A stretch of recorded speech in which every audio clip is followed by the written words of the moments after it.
Welcome to Down the Garden Path. I'm your host, Joanne Shaw, landscape designer and plant lover. I enjoy discussing down-to-earth tips and advice to help you seasonally manage your garden and landscape.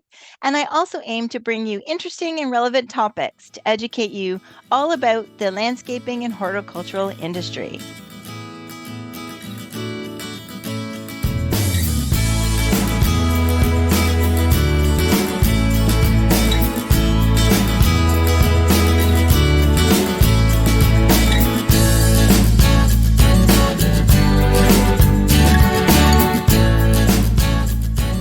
Welcome to Down the Garden Path podcast. Thank you for joining me here today.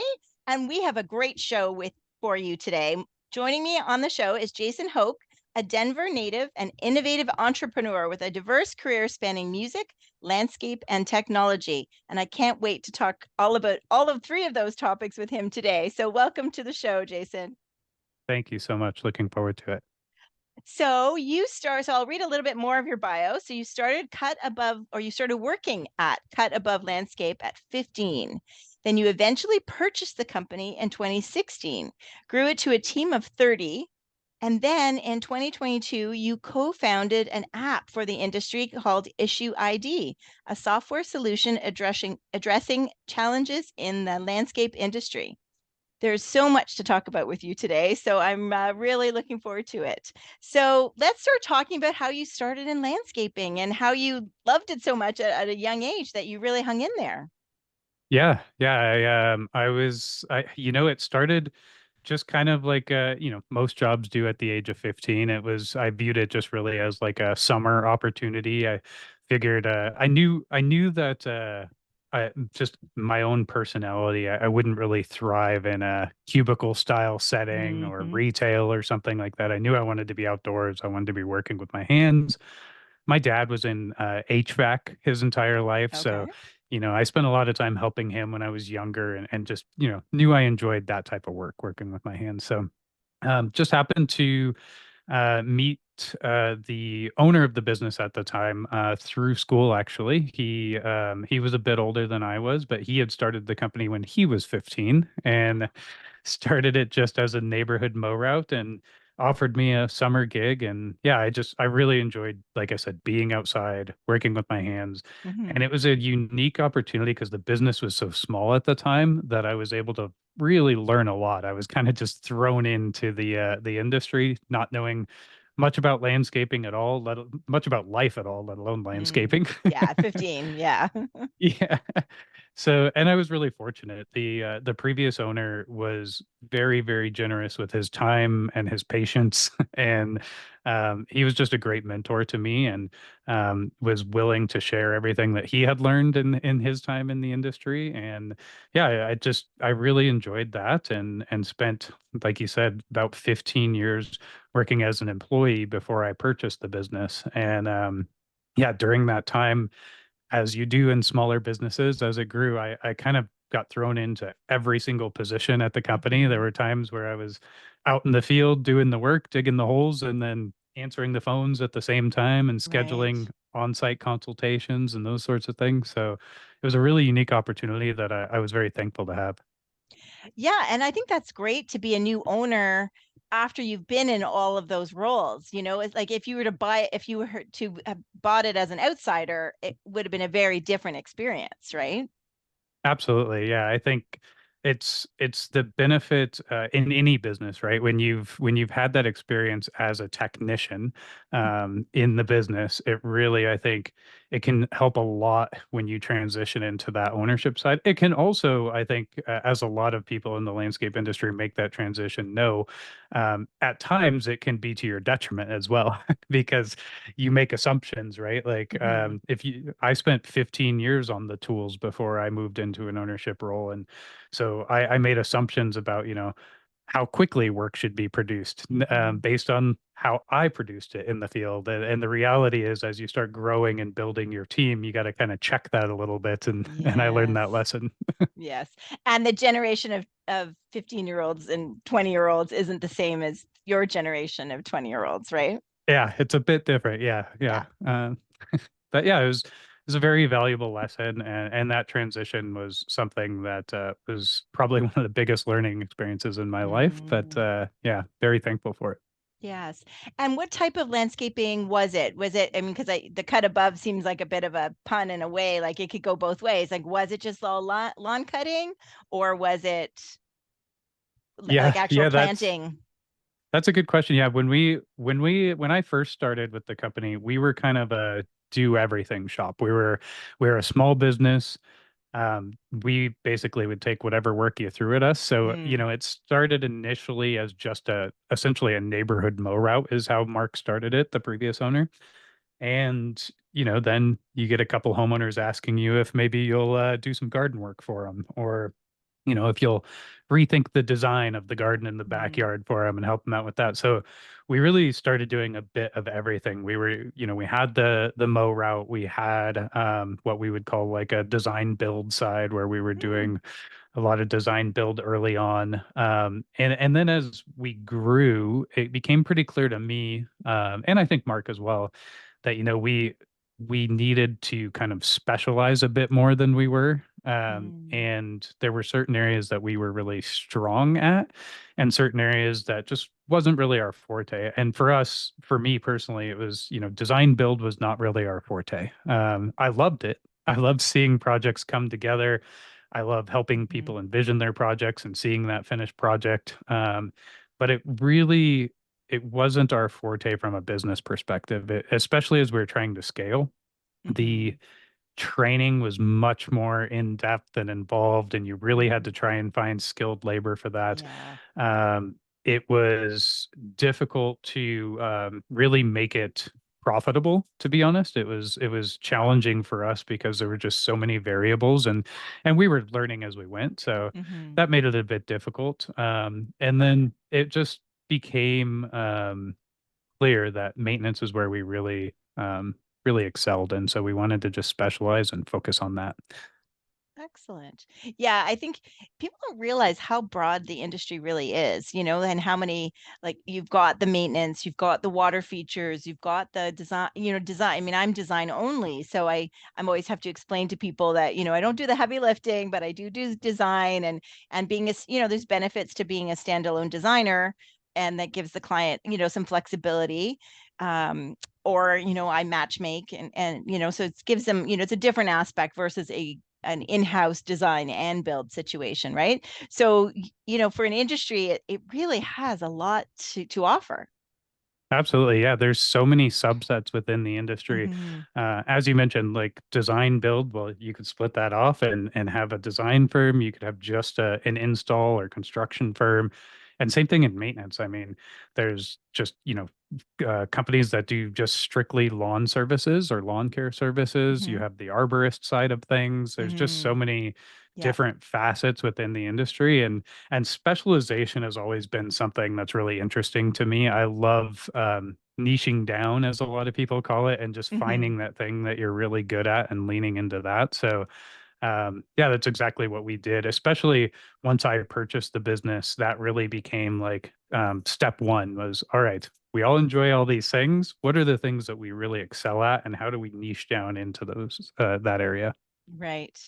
Yes, I'm kind of going through that, I mean, as much as I am design only, I also am going through some thought processes of, how do I niche down even more? So yeah, so I think it's always an evolution within a business to always be thinking about how you can improve, for your business as well as for your clients, right? Offer, because I Absolutely. think when we do that, then it benefits the clients too.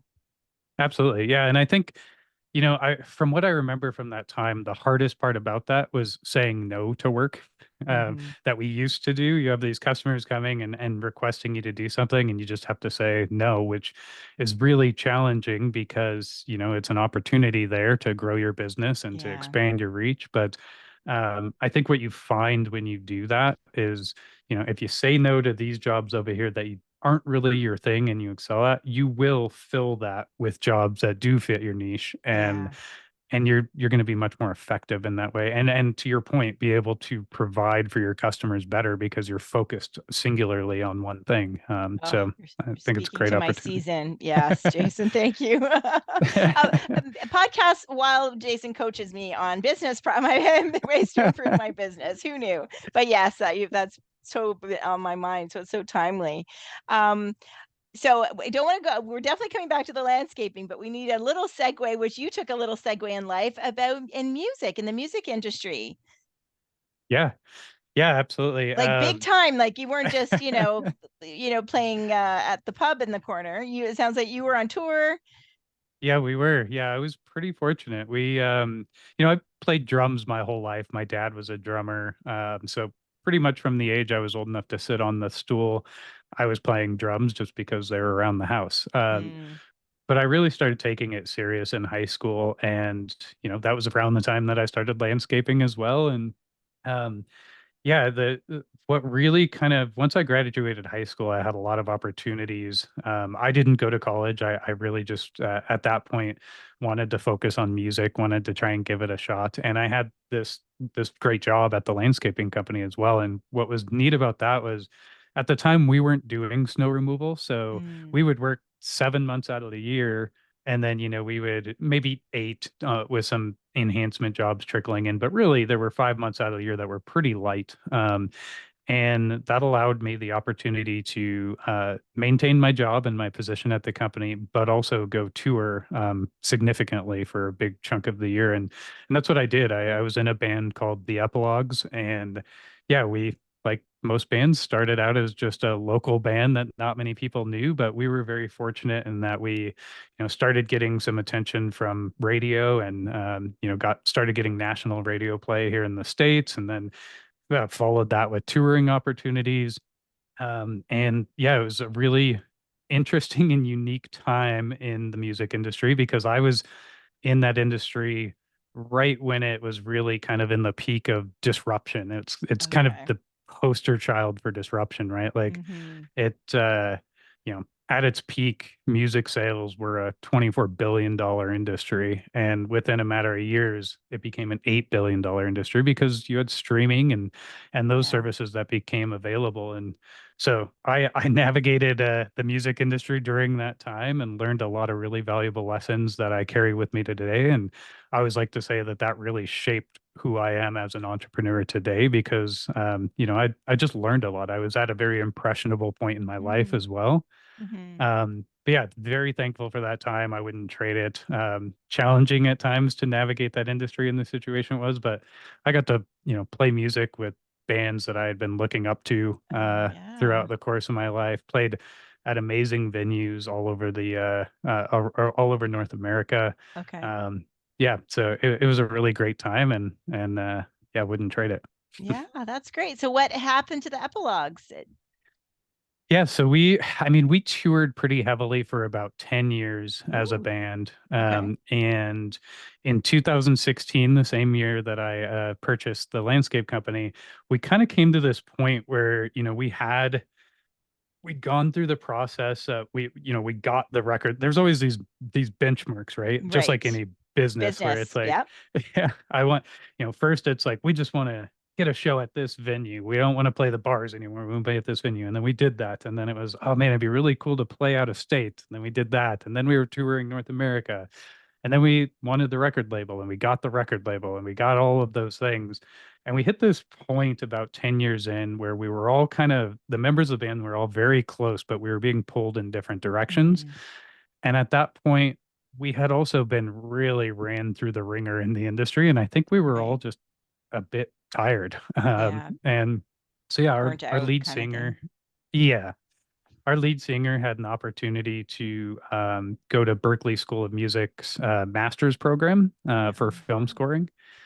So he got accepted to that, and they run that master's program out of Valencia, Spain, actually. And so Oh, um, he got accepted. And I remember he brought that to the group. It was already clear that we were all kind of being pulled in these different directions, but when hmm. he brought that to the group, he was uncertain if whether he should take it or not. And all of us just unanimously are like, you can't pass this up. Like this is Yeah. something you have to do. Yeah. So yeah, we mutually decided around 2016 that we would part ways for now, and but we all remain very close. The bass player in my band, who was one of my best friends, his wife is my office manager at the landscape company. So Excellent. yeah, we still remain in contact, and who knows, there may be some new music coming out in the not so distant future. We'll see. Oh, excellent. Well, and that is the nice thing about it, right? Is you can, as all the large bands these days have shown us, right? You're never too old for sure. Right. You can always come back to it. I think that's the one cool thing about the music industry. So that is great. And I think it probably showed you a different side of business that you said, really um, helped you with your landscaping business. Yeah, absolutely. I learned so many valuable lessons in that space. It's become, like I said, kind of the cornerstone of my entrepreneurial journey.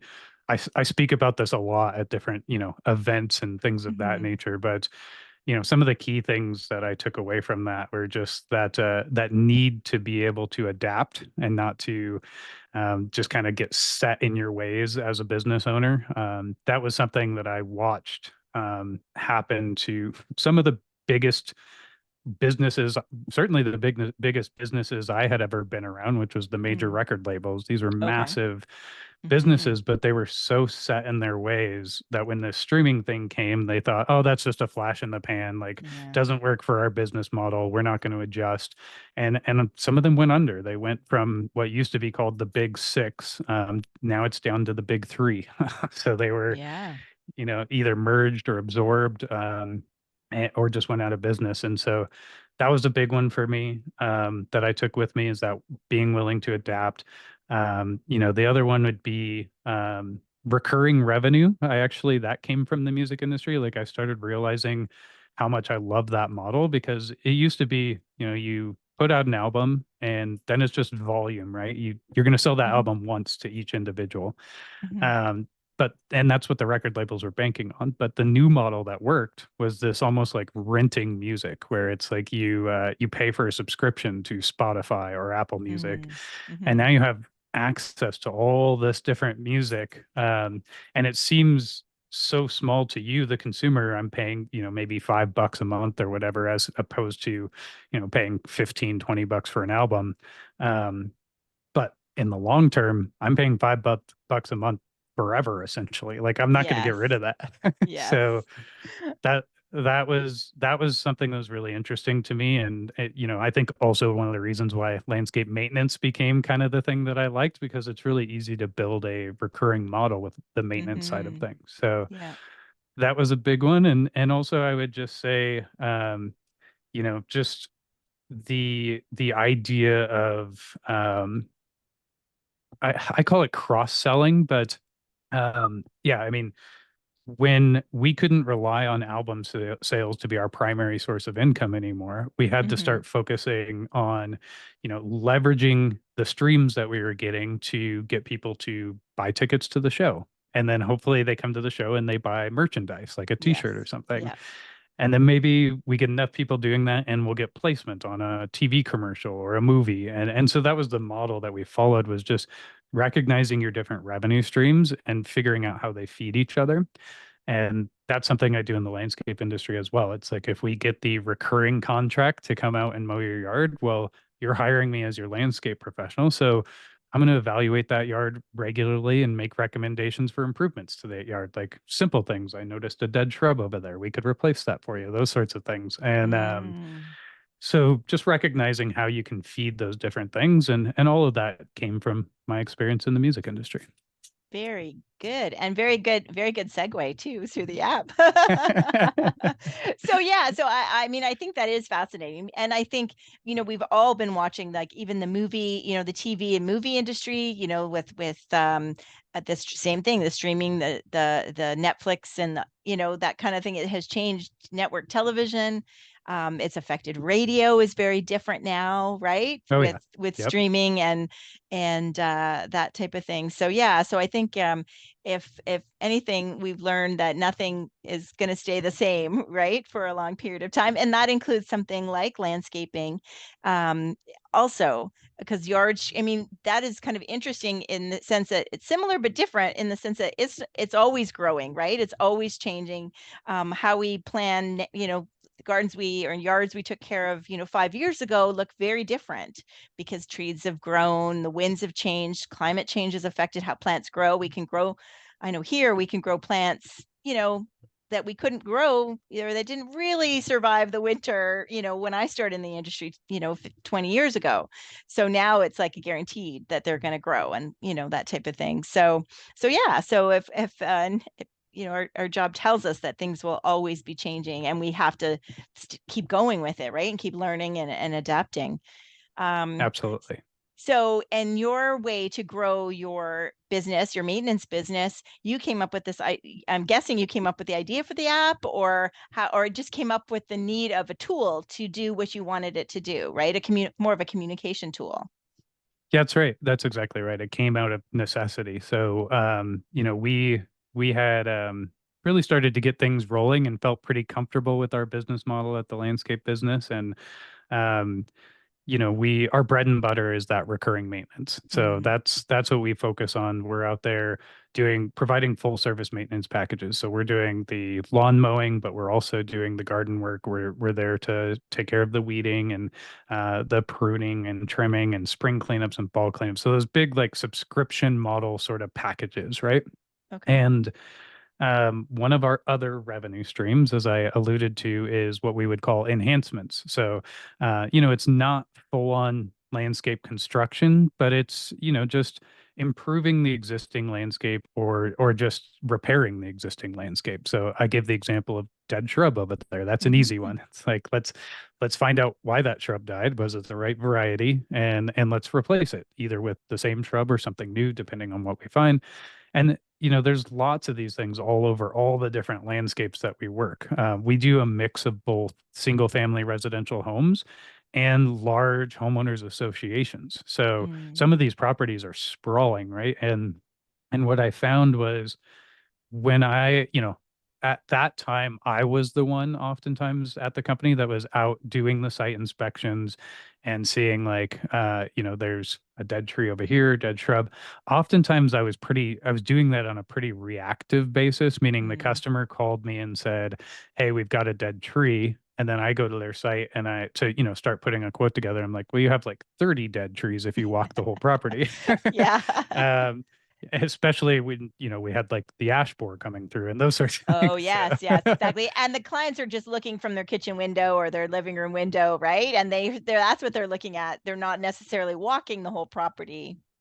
that's absolutely right. Yeah, so they're seeing one little segment of the property, Hmm. and that process was just, I found when I did kind of a time audit for myself, that process of going out and putting together the bids for the things that I was seeing on the property was eating up so much of my time. And it really wasn't effective. And like I said, it was very reactive, which I knew like inside, I'm like, this is not a great customer experience. Like I'm waiting for them to tell me something's wrong. Mm, hmm. And then I'm going out and evaluating. And really, what I'd like to be doing is, setting up just like a regular frequency where I'm identifying these things. Hopefully, I can make it more streamlined than it is right now. Because I was literally walking around, taking pictures on my phone, then writing in a notebook to remember, like, okay, well, that tree was outside of unit 3B, and this tree was outside of the Oh, yeah. clubhouse. And it was very clunky, Hmm. very hard to keep track of. And then I'm sending like separate proposals for each of these things, or maybe one big proposal. And then the customer comes back and says, well, actually, we only want to do stuff around the pool house. And now I got to go back and review my notes and edit the Yeah. proposal. And it just was very labor intensive and wasn't a great customer experience. So, Hmm. um, yeah, I sat down with a buddy of mine who runs a landscape business, very successful landscape business in Calgary called Landscapers by Nature. And him and I sat down actually over a beer Hmm. and just, sat down and discussed potential solution to this problem because he was having the same problem. And so we started thinking like, okay, well, what are the things we want it to do? We want a single place where we can track all these items that we're seeing. Ideally, we'd love to be able to know the location of where these photos were taken, so we don't got to write it in our notebook anymore. We can Right. have it all in one place and show that to the customer. And that was another one, like give the customer access to some place where they can see all these things, because then instead of it being a one-off thing, it can more be like a digital representation of their physical landscape. So like, here's all the things that we're seeing as your landscape contractor. We're not saying you have to do them all right now. We recognize budget Yes. is a very Yeah. real thing. Yes. Nor should you probably do them all right now, but let's come up with a long-term plan. And that's where we really got to set ourselves as the guide, right? Where it's like, that's where our expertise comes in. Now, instead of scrambling and just, being reactive, I can go to a property, or now I have account managers who go to the property, and they every single month visit the property. They just walk around taking photos with our app called IssueID. And so they're identifying issues and they're snapping photos of all the things they see. Some of these things are what I would call internal. So it's like a quality control inspection, right? Okay. And a lot of these things are external things we want to share with the customer. So the dead tree, the dead plant, some, maybe a drainage issue that we want to note Hmm. and repair. We're taking the photos, and the first thing the app is doing is it's taking the location data from that photo. Because anytime you take a photo on your phone, it has location data with it. So it's taking that location data and it's dropping a pin on a map inside of our portal. So Okay. that solves the first problem. Then it's also creating a bit of a digital catalog. So think of it like Instagram, where you have tiles of all these photos that you took. On the left side, though, you have the map that shows the correlating location of all those photos. And then Okay. you can go in and just start adding, information that helps you collaborate with the customer. So maybe that's a price if this is a an item that needs to be purchased. Definitely a description, both an internal and an external. So a description for our crews and staff, and a description for the customer to see. And then, yeah, making it visible in that online portal for the customer. So from the customer side, for them, they get an invite to a portal, and when they come in, it's almost like a an e-commerce, like Amazon or something else, where they can come Hmm. in, but it's specific to their property. So Okay. I know, like, okay, if I want to replace that tree, it's going to cost me this much. If I want to, work on that drainage problem, it's going to cost me this much. Here's what my contractor recommends. And it really creates this opportunity to create a partnership and really position yourself as the landscape professional and say, here's my recommendations. Let's build like a 3-year plan to get the property from where Hmm. it's at now to where we think it should be. And yeah, that's really the basis for the app. Obviously, there's a lot of bells and whistles that we've added as we got Hmm. to know how we use it. But and we'll continue developing it and making it Yeah. better like anything else. But that's the basis of the app. Okay. Do you also use it? I mean, one of the things that popped in my mind was also more of a like quality control also on your crew, like just making sure, like if you're not sure, did they that get done yet, or how did they do on this tricky area of the yard? That's absolutely right. Yeah. Yeah. We Yes. use it Okay. for both cases. So in a lot of Okay. ways, like one use case is that kind of initial one that I mentioned, which is more of like creating an online planning tool and store presentation tool, I might say, for like Yes. what you're seeing on the property. Another use is those internal quality controls. And we use it a lot for that. Our account manager, that's part of their job, is determining like, is the work that we're providing living up to our quality expectations? Yeah. And it's very easy, right? Photo documentation. Here's what we're Yeah. seeing. Have Here's the you notes found for the like your crew. staff kind of respond to that? Now it's almost like a little bit Big Brother, like now that you're which we have all of that has to happen in this type of a business, right? We've seen GPS tracking come into the industry, right? So the guys are no longer hanging out at the wherever for the they're they we know where they are and the time, just making the best use of the time. So yeah, so it's just the next you know reasonable business thing to do to make sure, right? Right. Yeah. I think at first you can definitely have that thought where it's like, oh, this seems like we're really micromanaging them or it's a bit Mm, big brother. But the reality is, what you're doing is creating clarity in their role, right? Like yeah. nothing's worse than thinking you're doing a good job on a site and then hearing that, you maybe aren't doing a good job or you're not living up to the expectations, but not knowing why. So, Right. this gives you a very clear like, well, here's what we're seeing. This area was missed over here. There's quite a bit of weeds in this bed that need to be addressed on the next Mm, visit. That's very straight and to the point. Like, do this yeah. and the property is going to look great. The other side of that is just, it's the classic business thing. Inspect what you expect, right? If you if you Ooh. expect Hmm. this particular result, well, it's not just going to happen magically. You need to inspect it and hold accountability Hmm. to it and ensure that it happens. So yeah, it wasn't funny enough. It's like, as I mentioned, the problem we were trying to solve was more that kind of sales process or like site management, as I mentioned. Yeah. But um, very quickly we realized like, oh, this is a great tool for quality control and that's part of site management as well, right? It's not just Yeah. always trying to sell and upsell and those sorts of things. Site management is all about making sure the quality is there and like I said, taking that proactive approach to making sure the property is always looking its best and in its Hmm. best health as well. How did the customers react? I'm sure you had like trial tested it on some of your, favorite customers or something, right? We did, yeah. It was oh, sorry about that. I've got some dogs that are going a little crazy here in the Yeah, it's okay. background. I can't hear them, so that's good. Oh, good. Um, yeah, it was early on, it was a bit clunky if I'm being honest, because we Okay. were testing the process out and it was not something that we knew going in that this was going to be like a bit of a test version. That being said, even with the test version, customers understood the concept right away, and that was important. They said, "This is great. Like this is what we need. Here's the improvements we recommend." And Right. that was very valuable to be able to run it in our own business and get feedback, see what's going to make this thing better. And that's what we did. So Ah. um, yeah. Oh, and now, I mean, the response is very positive. It's something that we sell on actually when we're selling the initial contract is, hey, look, like here's how we're going to manage your property moving forward. This is Mhm. not something you're going to get with every contractor. Mhm. Now, what if they don't wanna buy it? Like, how do you handle that? Is that just part of doing business with you that this is a part of their maintenance package? If they don't want to buy the access to the platform, you mean? Yes.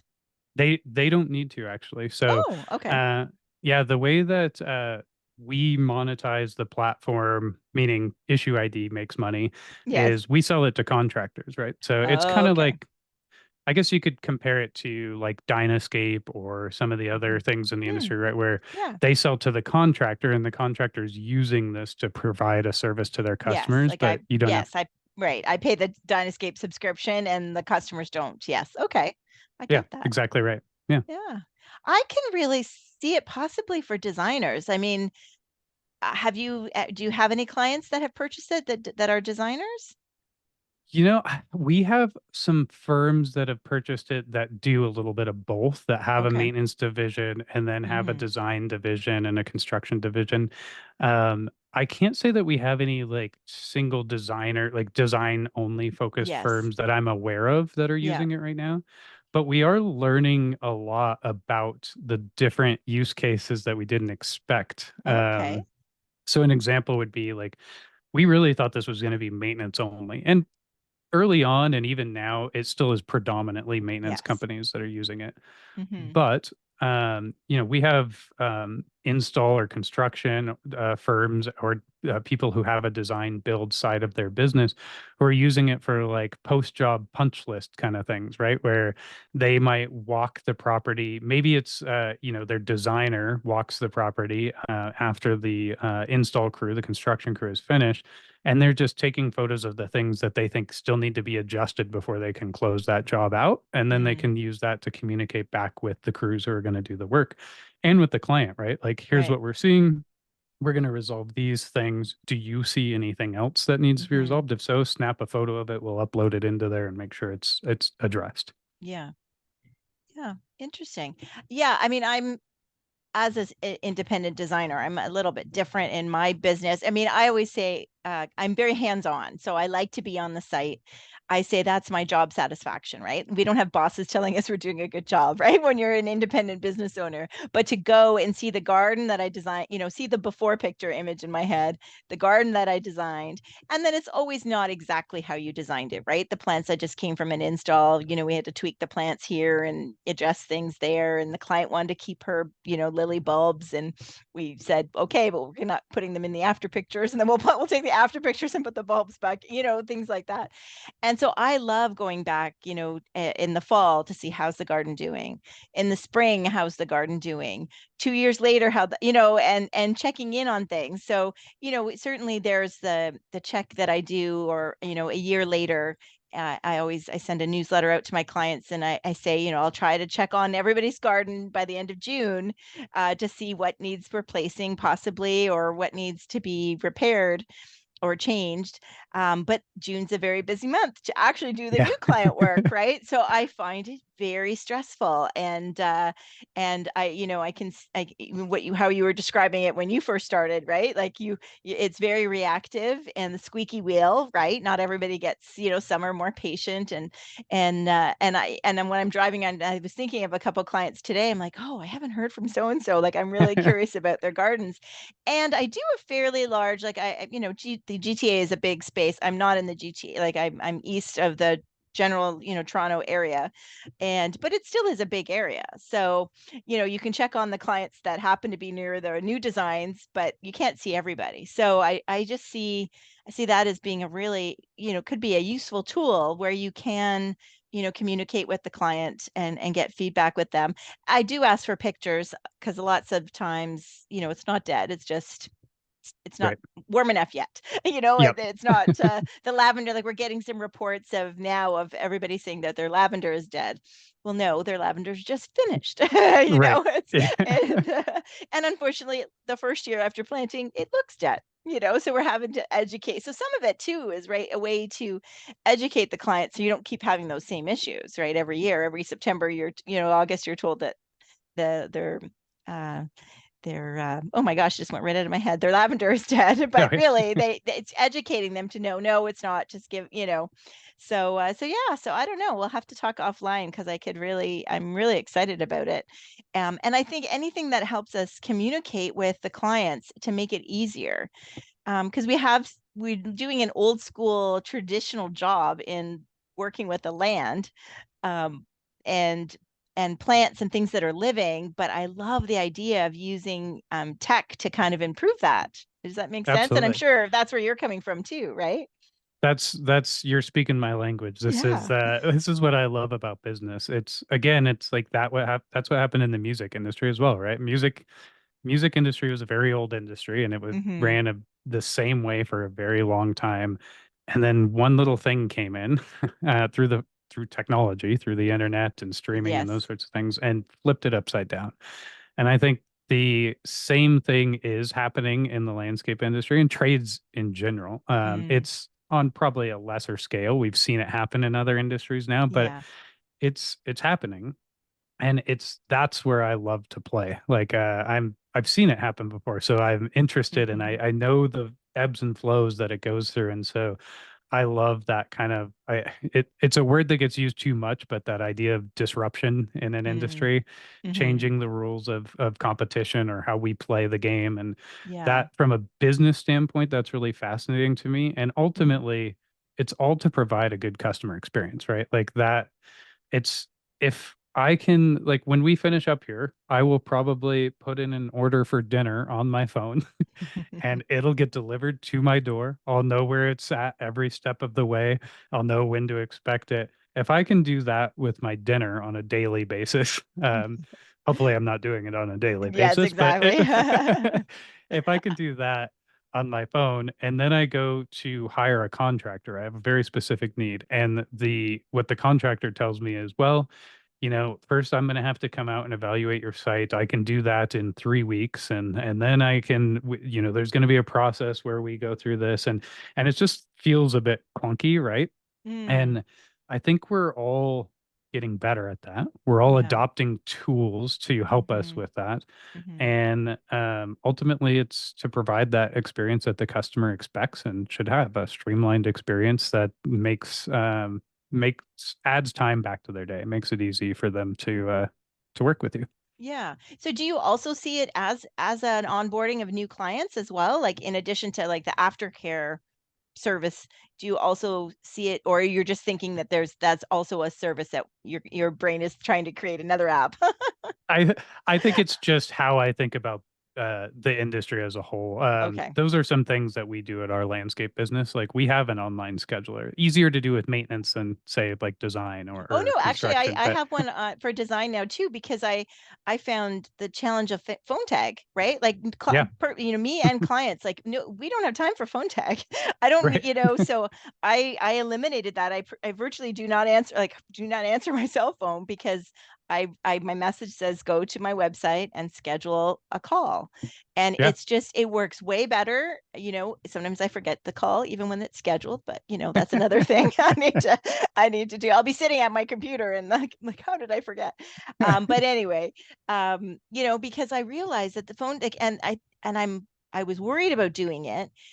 But I have had no issues whatsoever. People have just immediately gone to that. And I think because they know that, okay, I can plan when is she going to call versus, because everybody's busy, right? With kids and work, and there's not a lot of free time for calls.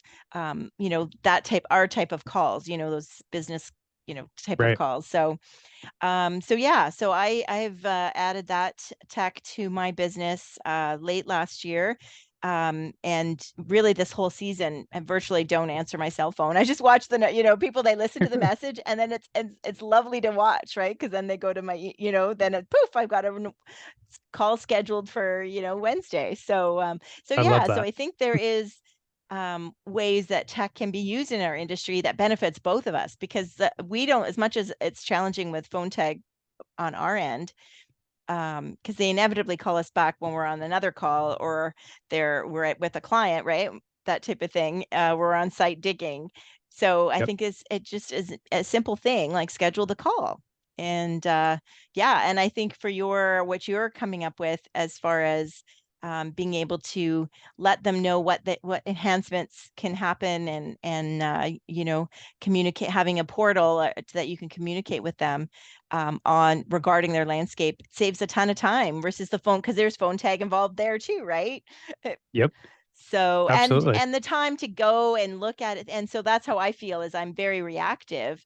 So I have the proactive stuff that I try to plan on because I know I'm going to be in the area for design, so then I can see these clients and check on the gardens from last year. But other times it's reactive. And even my contractors will say, so and so client has got questions about, the garden we installed. Can you go take a look? And so, yeah, so it would really be nice so I definitely am speaking to other landscapers that might be here listening or other designers to say, yeah, I mean, I think there really is a place in our industry for a tool that helps us be proactive and not as reactive. Absolutely. Well, yeah, I appreciate that. Like I said, you're speaking my language, and that's the stuff I love, and that's exactly where this product came from, where Issue ID came from. It was, Hmm. like I said, solving a need in my business, Brandon's business. We came Yes. together, and it just so happens that a lot of other people have that need, and other people are finding ways to use it to solve other problems that we didn't think of, which is the fun part of putting something out there, right? You put it out Right. there and see the different ways people are using it, and like you mentioned, like seeing it kind of start to go into the design world and those sorts of Hmm. things in the construction side.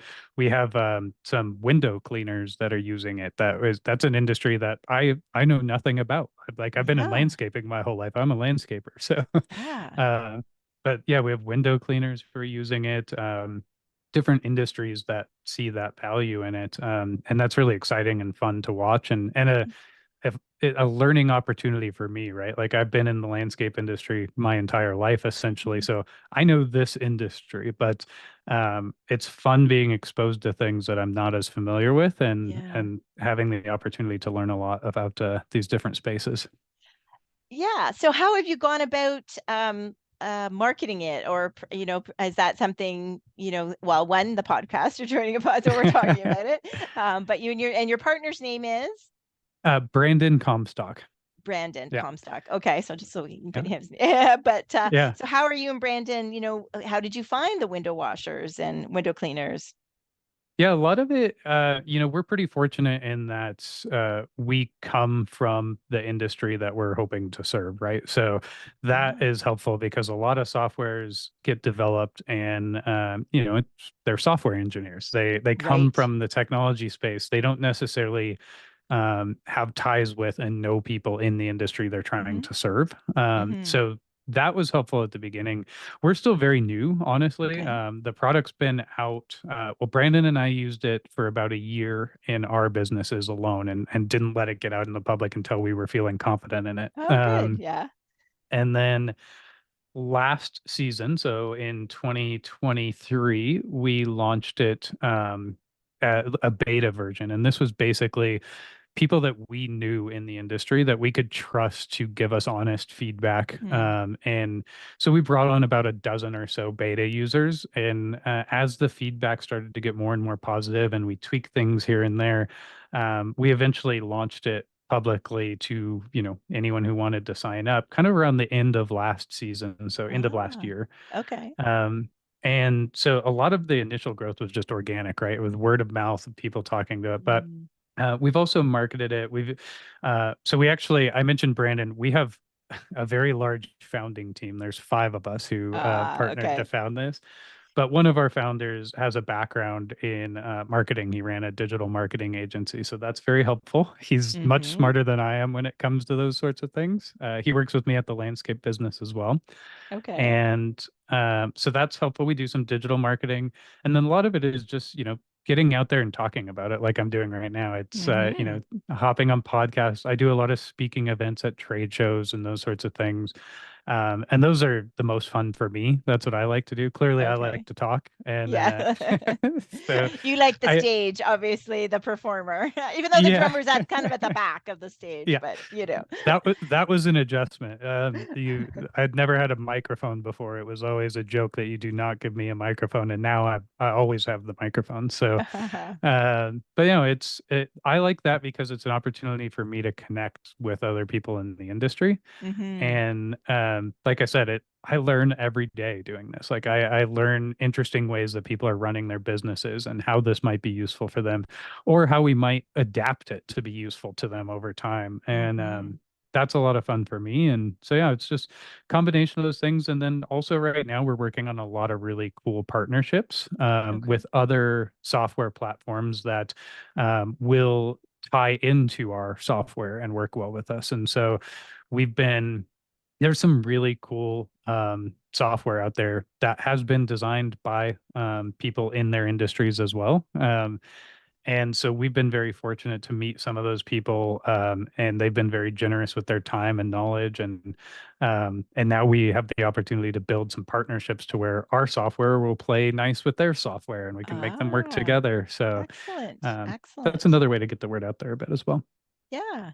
Well, we'll have to get you to Landscape Ontario. So it's a big landscape trade show for all of Ontario in January. So yes, well, I'll I send you would love that. information about that, because I think that's a really good space to meet a lot of the industry in Ontario all at one time, so that tends to be where a Absolutely. lot of new products and new Dynascape is there, all the software and all lots of things are there. So but to go back to this, so when I go to the website, then one of the things I wanted to ask more about too is it looks like the mapping. So the mapping software, uh, how is it just really site specific? Is it looking like, do you see some of the clients, future looking at it for planning a landscape, like really seeing, so how detailed is that mapping software?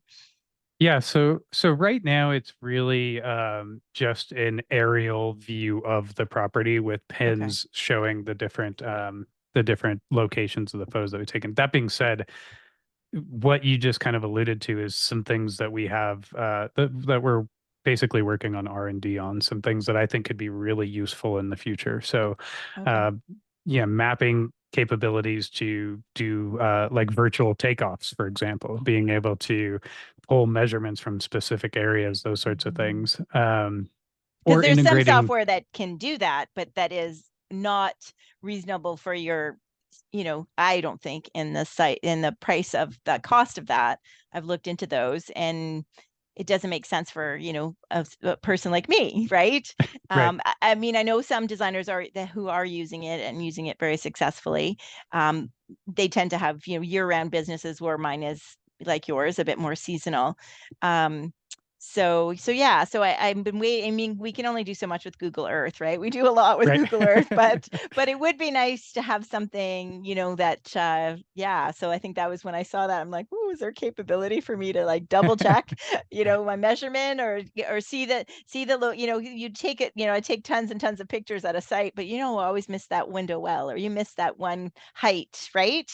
Right. And to save me from going back to kind of double check that, there's my two Absolutely. cents. There's my 2 cents for you, No, Jason. I think it's extremely valuable. You're right. And like you said, there are some platforms that do something similar to that. And so that's something that we'll evaluate Mm-hmm. as we move forward is, you know, does it make sense to partner with a platform that already does that really well and make it available somehow through an integration with our platform? Mm-hmm. Or is it something we want to build out ourselves? The classic answer, it's always funny. I love this stuff because anytime you talk to someone about like a software, it's a solution to a problem, right? And so we all have problems in our business. And so as you start thinking about it, it's very easy to be like, oh, it would be really cool if it did this and this and this. Mm-hmm. So we started out with it being this very simple concept.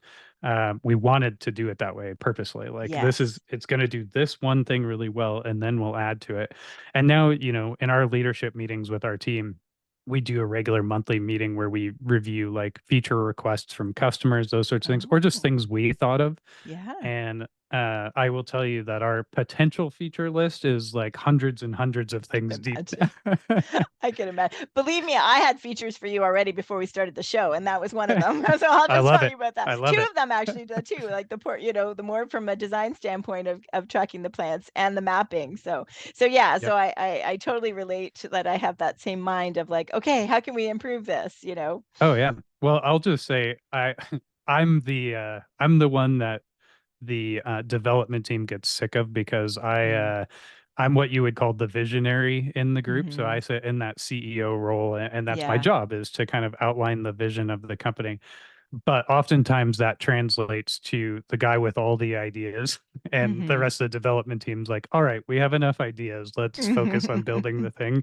Yes. But my vision for this product long term is that it is exactly what I said earlier. It's a digital representation of a physical space. And so what I would love to see is, yeah, the design, like having it be more design friendly, because if we have the initial designs in there from the landscape or a landscape revision, it's much easier down the road to say, nope, this is like the plant material that exists on the site. Essentially, you could give everything in the physical space like a digital ID, right? So if the Hmm. design called for lavender over here, Russian sage over here, and this and that. As long as you confirm when it's installed that those are the things that went in, it could be represented in this digital space. And that makes things a lot easier because imagine a world where you, as the homeowner, walk out and one plant's not looking too good. So you point your phone at it and it says, oh, that's lavender. This time of year, you can expect it to look like that. And it knows Exactly. that because it's pulling from the design and it Hmm. just, again, makes her life easier. So Yeah. I Yeah. would love to see that down the road. I think I'm Yes. talking years and years out. Well, I see another. I mean, when we talked a few last week, I told you about. Well, we both had the common. You're in. I'm near Toronto. You're in Denver. We have but similar clients. climates in our and Hmm. gardening zones, but different. And we both experienced the emerald ash borer affect the emerald, our ash trees. We in Ontario are right now going through something called something with the box tree moth. So this year, especially, it has decimated all of the boxwoods in Ontario. Mostly around the general Toronto area. I think it's slowly moving to the farther away areas.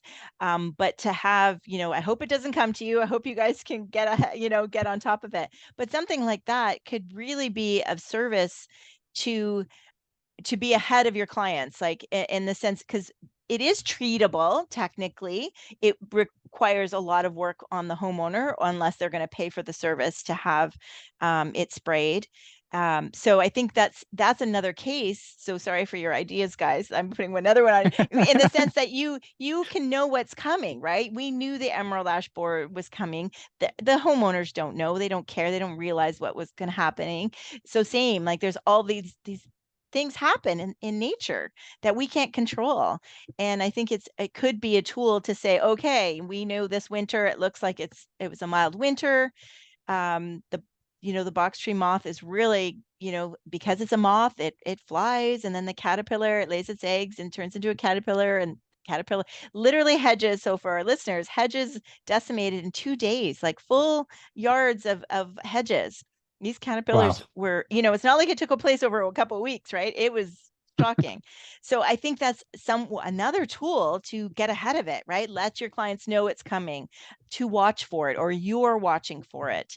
And also come up with a plan of like, okay, so this week we're replacing these clients, we're getting ahead of it, and they're not having to deal with 3 weeks of dead boxwood on their property until we can get around to it, right? Right. So yeah, so I see that as being, yet another thing that can be beneficial. So yes, I'm not hoping this happens to you as far as box tree moth, but it may be something else, right? Right. Absolutely. I mean, we're dealing with living landscapes and in a Yes. environment that's always changing. Yes, absolutely. Absolutely. So yeah, so if you need more, if you run out of ideas, Jason, then you're gonna have to give me a call because I'm sure I can help you. But I'm excited to see tech and nature integrate. And I think it's and also customer service. So it's a three-part thing to me too, because I think um it is a fabulous industry. And I think the more we can act as professionals and demonstrate the professionalism in our industry, that we aren't just, guys with a shovel and a truck and and a clipboard, that we are really professionals, and our staff are professionals and are skilled at what they do. And I think, if we can enhance that, I think it goes a long way for all of us. The rising tide, right, raises all of us. So I commend you on your forethought and all of this. So I'm really, really excited. So when I read about it, and I told you how excited I was to talk to you about it and learn more, and that, all more spinning for me to do to give you more ideas. So, so yeah, so I want to thank you very much. Yeah, for Thank joining you. me here. So let's give a shout out. So again, it's IssueID. All this will be in the show notes. So the app is called IssueID. You can download it, or you can go to the website, which is issueid.io. And you are also on Instagram and all the socials. So you can people can check you out there. Anything else you want to say as we wind up the show? Sure. Well, first of all, I just want to thank you for having me on. This has been a pleasure, and I loved these sorts of conversations. So I'm sure we will have to do this again. In fact, Yes. we were talking about this prior to starting, but we're actually launching a podcast now. So Brandon and myself, who we've talked about on this episode, are launching a podcast. If you're in the landscape industry or just interested in it, it's going to be a lot focused on the landscape industry itself, but it is called The Beer Garden.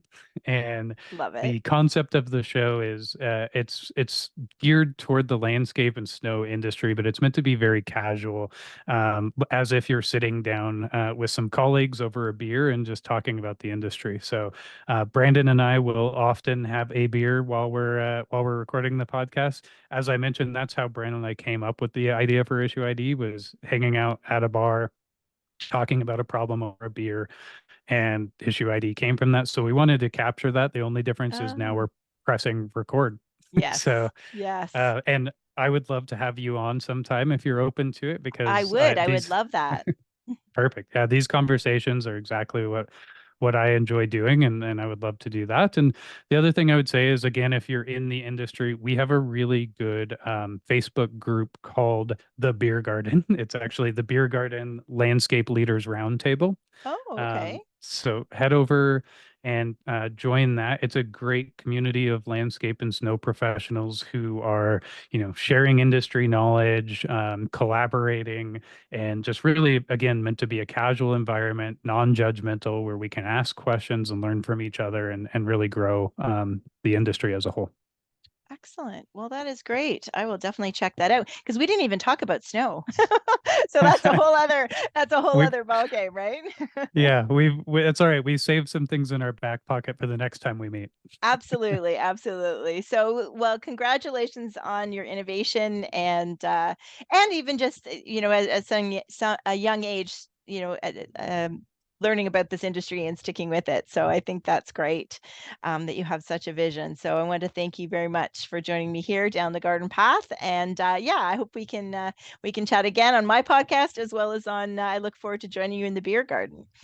Absolutely. Anytime. Thank you so much for having me. Excellent. Thank you.